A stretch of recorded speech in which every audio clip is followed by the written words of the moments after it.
2022 menjadi tantangan untuk para developer. Terkait apa tantangannya dan nanti softwarenya apa saja sih teknologi terkini yang sekarang baru tren di akhir-akhir ini, di beberapa saat ini gitu tuh, tentang apa? Oke, kita akan bahas di selanjutnya. Tapi sebelumnya perkenalkan, saya Chandra Zufariansyah dari Chief Technology Officer dari Westclick Indonesia Notech, yang tadi juga CV-nya telah disebutkan, dibacakan oleh Kak Bilkis, terima kasih.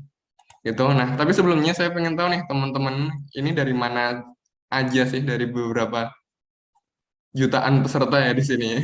Luar biasa sekali. Nah, saya pengen tahu nih teman-teman untuk bisa join di slido.com, bisa memasukkan kodenya 314448 atau menyekan QR code-nya di sini.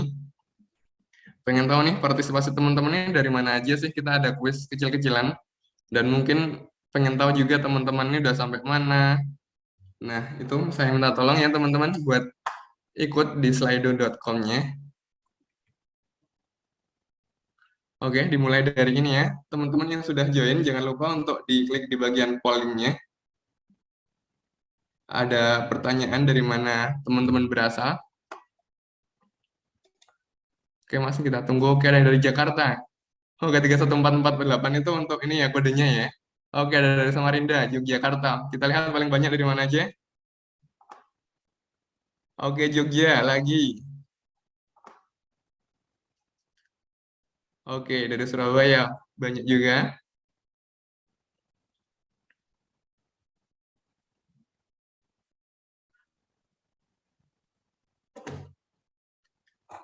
Oke, sudah 30-an, 40-an yang mengisi. Ada lagi yang dari mana?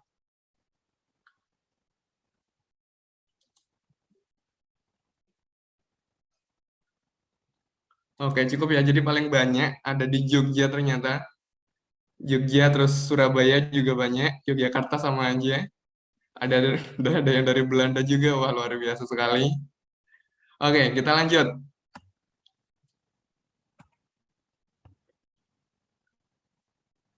Oke, teman-teman ini developer dari mana sih gitu? Boleh diisi vote-nya.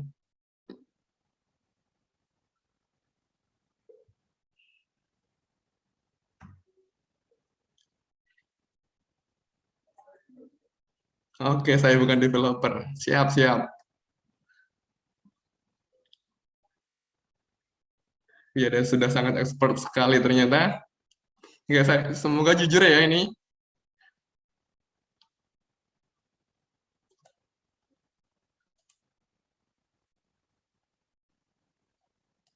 Oke, 60 partisipan sudah. Oke, paling banyak hampir setengahnya ternyata belum sama sekali untuk menjadi seorang developer gitu. Nah, cocok sekali sebenarnya event ini, Developer Connect, yang nantinya akan dari teman-teman nanti akan dijelaskan juga, dibimbing juga nantinya setelah akhir ini ya. Oke, kita lanjut satu pertanyaan lagi deh. Menurut teman-teman, metaverse itu seperti apa sih? Gitu. Konsep metaverse itu seperti apa sih? Oke,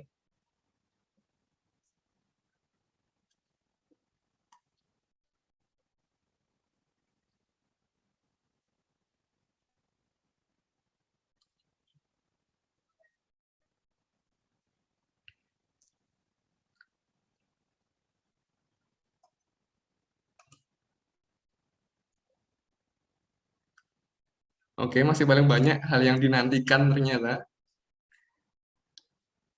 Cukup positive thinking ternyata teman-teman di sini. Oke, saya tunggu masih 10 detik lagi deh. 10, 9, 8, 7, 6. Oke, teman-teman, ternyata dari ini partisipannya ada yang paling banyak ada di Yogyakarta, tadi ada yang di Surabaya juga, ada yang dari Belanda juga tadi. Dan dari setengahnya, ternyata hampir setengahnya belum memiliki pengalaman sebagai developer. Dan mungkin teman-teman di sini yang belum mengerti metaverse itu seperti apa, nanti kita bahas juga. Dan ternyata metaverse itu hal yang dinantikan. Nah, jadi saya klaim juga, teman-teman sudah tahu sih metaverse itu seperti apa konsepnya sederhananya. Oke, kita lanjut ya. Oke, terima kasih atas partisipasinya sekali lagi. Oke, saya adalah dari praktisi teknologi juga, dari Westclick, perusahaannya teknologi yang ada di Yogyakarta. Alamat kami berada di Timoho, Mujabunju, Yogyakarta. Dan kami juga punya produk yang namanya Connect Social Media Profiling with Single Identity. Oke, sebelum kita mulai nih tentang 2022 itu menjadi tantangan untuk para developer itu karena apa? Kita flashback dulu nih di 2021 atau mungkin bahkan 2020.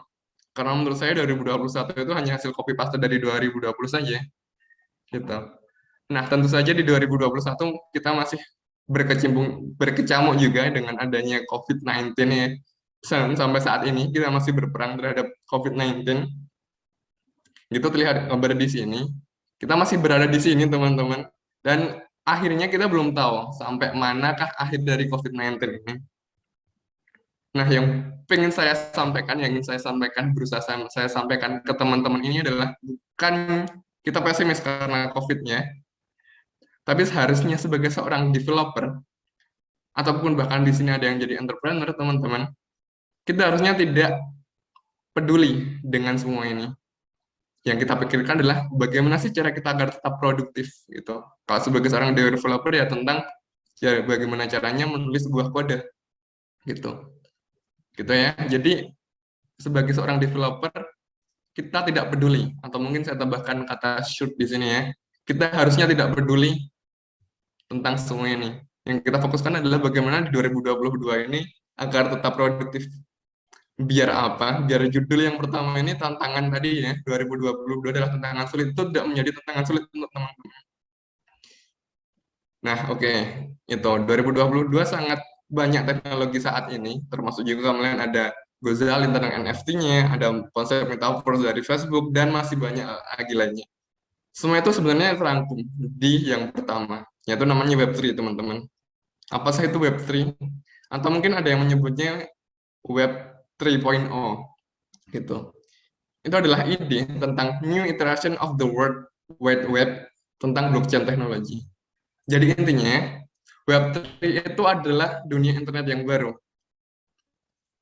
Paling simpelnya memudah, itu adalah internet yang baru, yang dimana tidak adanya firewall, tidak adanya penguasaan di situ, atau bahkan yang paling dinantikan adalah tentang tidak adanya regulasi dari pemerintah. Itu membuat data-datanya itu desentralisasi, di mana datanya tidak ada yang terpusat, tidak ada yang dikuasai oleh namanya Google, tidak ada data yang dikuasai oleh Facebook atau Amazon atau sebagainya dari perusahaan teknologi yang ada saat ini. Tidak ada seperti itu. Web3 adalah di mana data-data semuanya itu menjadi hak milik oleh kita pribadi. Itu keuntungannya. Kalau kita punya datanya, yang punya cuma kita aja, gitu. Karena itu adalah konsep dari desentralisasi, teman-teman. Nah, lalu apa sih, gitu? Nah, di slide ini terlihat nih ya, yang dulu ada yang namanya Web 2, ada yang pertama itu namanya Web 1.0, kemudian Web 2.0, sama yang sekarang yang kita konsepkan Web 3.0. Terlihat di sini ada yang Web 2 adalah Google, dan beralih, dan sebagainya. Gitu. Tapi sayangnya Web 3 ini baru saja, memang benar-benar baru untuk dipelajari. Sangat sedikit resource yang diberikan, walaupun di internet saat ini. Gitu. Maka dari itu saya menyebutnya Web3 ini adalah hal yang sulit untuk dipelajari untuk saat ini. Web3 is hard. Tapi ini tidak menutup kemungkinan teman-teman semua untuk belajar. Dan ini adalah seleksinya. Gitu. Ketika teman-teman stop dan tidak belajar tentang Web3, ya teman-teman akan ketinggalan. Gitu. Karena penentu kesuksesan adalah timing. Kita bisa mengaca pada perusahaan Google, Amazon, dan Facebook. Kenapa timing is everything? Itu karena Google, Amazon, dan Facebook. Mereka bisa besar karena apa? Karena mereka mempunyai timing yang tepat untuk itu. Di antara perpindahan dari Web 1.0 ke Web 2.0, mereka mempunyai timing yang tepat untuk membangun perusahaan mereka, belajar tentang Web 2.0, dan inilah saatnya untuk teman-teman mengetahui nih tentang Web 3.0 tentang apa. Dan ini merupakan kesempatan yang luar biasa menurut saya untuk teman-teman bisa melaju lebih cepat dan mencuri start terlebih dahulu tentang Web 3.0. Ini adalah masalah depan kita. Oke, yang selanjutnya tadi sudah Web 3.0, yang kemudian yang kedua adalah Metaverse.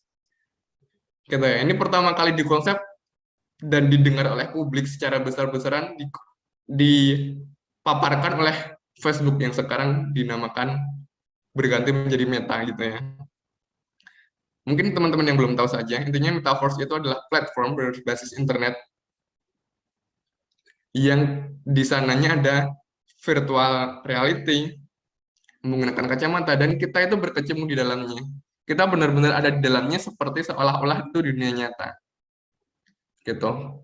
Ada yang banyak film-film yang menggambarkan tentang metaverse. Teman-teman kalau yang belum tahu bisa mengulik tentang itu konsepnya seperti apa. Tapi saya rasa teman-teman ini udah tahu nih metaverse seperti apa dilihat dari pollingnya tadi. Dan metaverse itu hal yang dinantikan oleh teman-teman. Nah, tapi sebenarnya metaverse itu tidak hanya digalangkan oleh Facebook saja. Banyak perusahaan yang sudah menginginkan metaverse, dunia metaverse itu seperti ini. Ini adalah market map-nya dari metaverse. Kemarin itu ada Unity dari, kemudian ada Epic Game juga, dan banyak. Termasuk juga Microsoft yang tidak mau kalahnya. Dan hal ini metaverse itu berusaha dikuasai oleh Facebook, teman-teman. Ya mungkin teman-teman bisa percaya Facebook, tapi kalau saya sendiri, saya pribadi kurang percaya terhadap adanya kebocoran data yang dihasilkan oleh Facebook dan kemudian privasi yang kurang dan sebagainya. Nah itu. Tapi memang nanti pilihannya teman-teman sih mau ikut metaverse atau enggak. Ini kalau diulik lebih dalam cukup memerlukan waktu yang lebih banyak juga. Tapi intinya yang perlu saya sampaikan di sini adalah metaverse merupakan tren teknologi juga yang perlu diperhatikan oleh teman-teman. Selain Web3 tadi ya, gitu. Oke. Teman-teman mungkin memikirkan metaverse seperti ini. Tapi kalau saya memikirkan sudut pandang yang lain adalah metaverse itu memang benar-benar membuat kita acuh terhadap ke dunia sosial gitu ya. Dan saya rasa kalau prediksi saya memang metaverse ini akan jauh lebih lambat untuk trennya gitu. Karena memang yang pertama tadi adalah metaverse diumumkan oleh Facebook, perusahaan Meta tadi ya.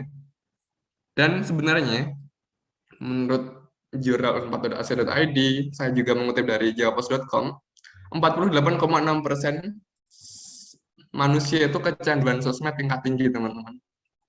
Bayangkan itu ada metaverse di situ, ya tentu saja lebih kecanduan lagi.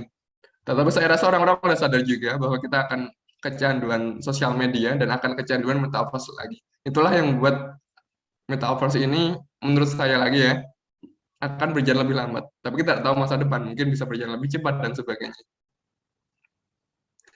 Dan sekali lagi, metaverse ini sedang dibangun, teman-teman.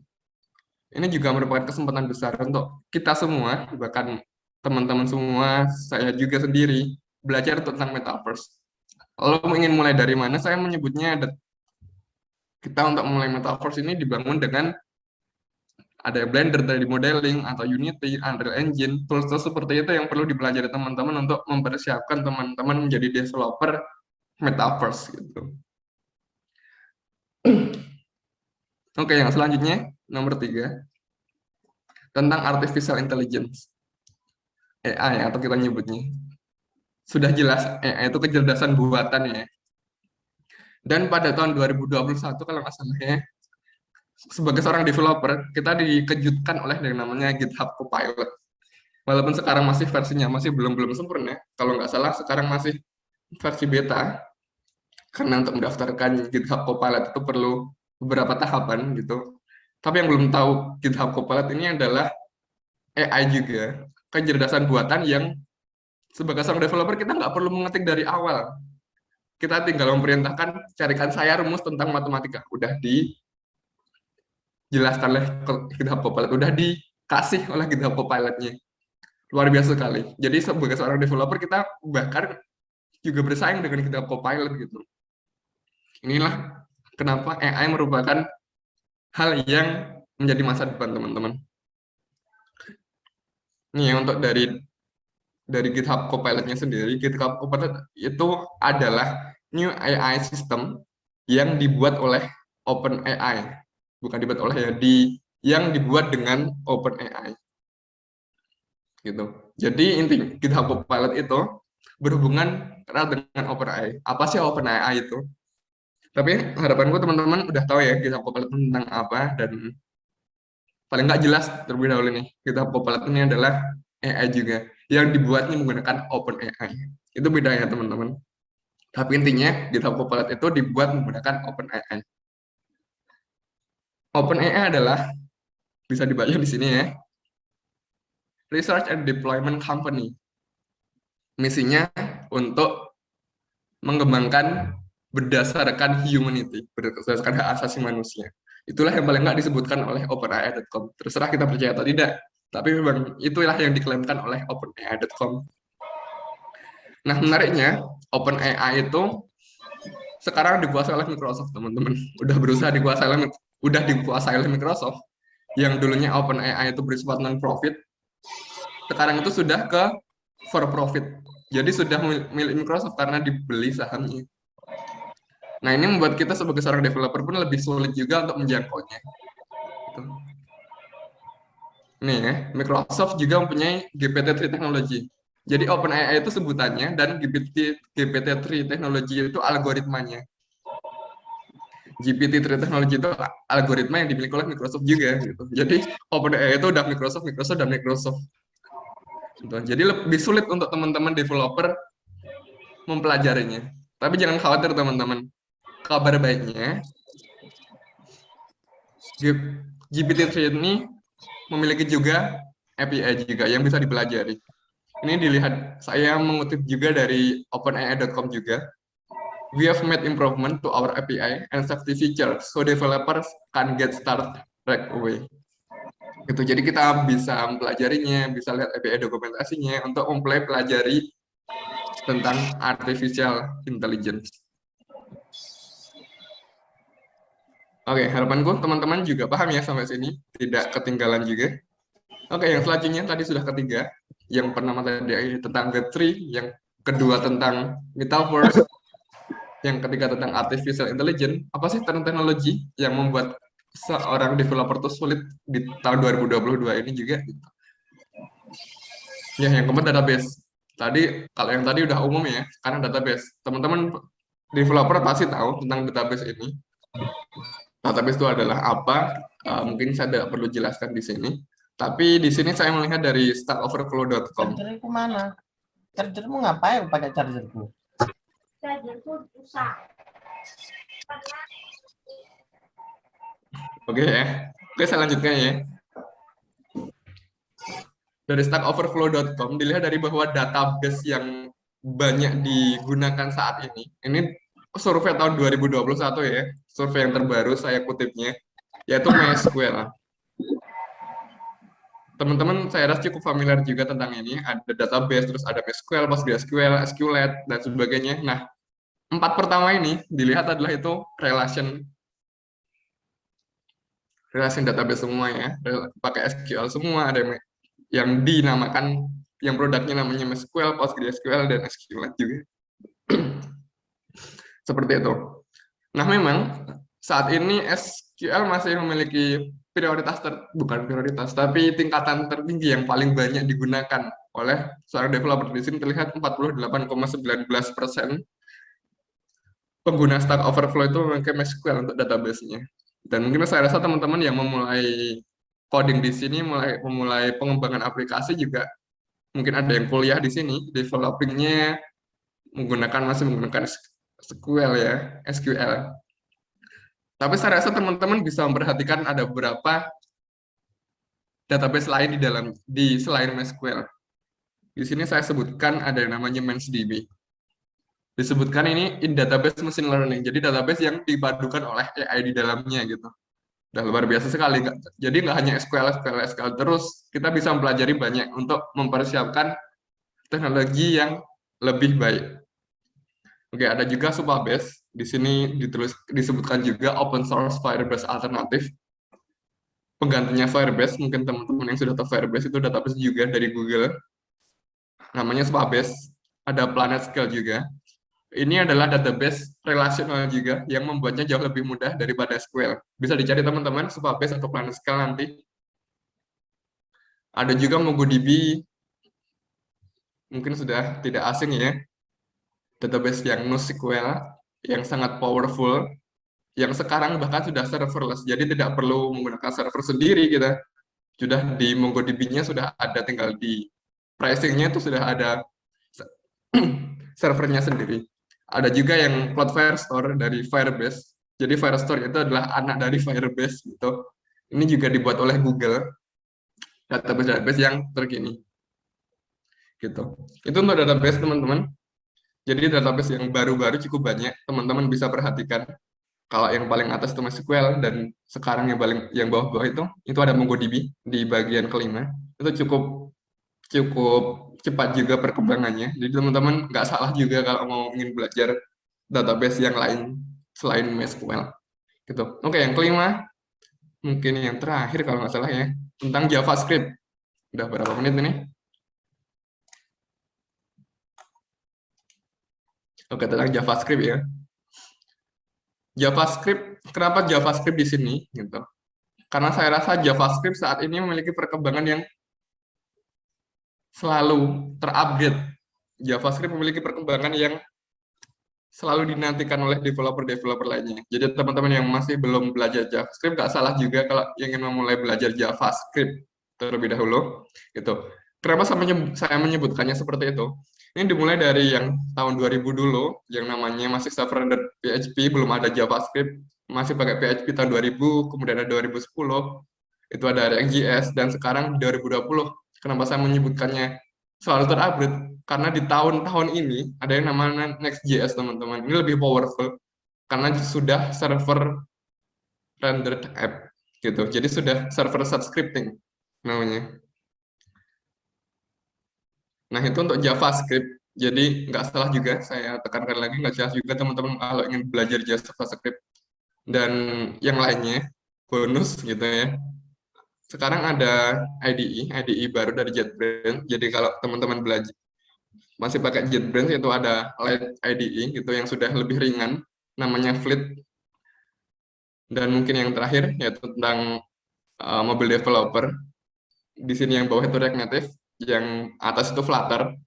Saya rasa ini juga bakal menjadi software terkini untuk pengembangan cross-platform developer, yang dimana sekarang dulu sih mungkin pakai Java sama Kotlin, Android Studio ya untuk memakai pengembangannya, gitu. Java sama Kotlin untuk Android aja, sekarang udah ada yang namanya Flutter sama React Native, teman-teman. Ini cukup tren di tahun 2020 yang Flutter ini ya. Gitu, jadi teman-teman tinggal satu coding aja, tinggal ngoding satu bahasa aja, itu sudah bisa. Kalau Flutter itu udah bisa di-render menjadi, di-compile menjadi aplikasi Android dan juga aplikasi iOS gitu. Jadi udah tinggal di-compile aja ya gitu, nggak perlu yang dulunya pakai Java terus pakai Swift, nggak perlu, sendiri-sendiri itu nggak perlu. Sekarang sudah ada yang namanya Flutter sama React Native. Nah, itu menurut saya juga menjadi hal teknologi yang terbaru dan bisa dipelajari teman-teman. Nah, itu mungkin teman-teman, di sini saya sebutkan juga resources yang saya cantumkan, yang saya ambil dari openai.com, stackoverflow.com, dan juga copilot.github.com. Nah, overall semuanya untuk materi pagi ini tentang ini. Apakah di chat ada? Mohon maaf, absensi error. Oke, mungkin cukup itu teman-teman. Selanjutnya mungkin ke sesi tanya jawab. Terima kasih semuanya. Saya kembalikan ke Kak Bilkis selaku moderator. Halo Kak Bilkis. Oke.